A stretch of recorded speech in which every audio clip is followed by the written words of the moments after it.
నమస్తే, welcome to A1 TV Telugu news.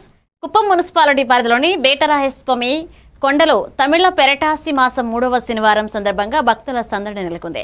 Chittoor సరిహద్దు రాష్ట్రాల నుంచి వేలాది మంది భక్తులు తరలివచ్చి స్వామివారి దర్శనం పొందారు. టీటీడీ ఆధ్వర్యంలో వెంకటేశ్వర స్వామి కళ్యాణాన్ని వేద మంత్రోచ్చరణల మధ్య అంగరంగ వైభవంగా నిర్వహించారు. ప్రధాన అర్చకులు ప్రతాప్ సింహ ప్రత్యేక పూజలు జరిపారు. భక్తులకు అన్నదానం చేయగా ప్రభుత్వ Kancherla Srikanth, RTC vice chairman Muniratnam, TTD board member Shantaram మరియు పలువురు నేతలు పాల్గొన్నారు. కళ్యాణము అంగరంగ వైభవంగా జరిగింది. దాదాపు 10,000 మంది కూర్చొని దీన్ని వీక్షించారు. అది చూస్తుంటే ఈరోజు చాలా ఆనందంగా ఉంది. అదే రీతిగానే తెల్లవారి 6 గంటల నుండి కంటిన్యూగా బేటరాయి స్వామి కొండ మీద క్యూ కంటిన్యూ అవుతుంది.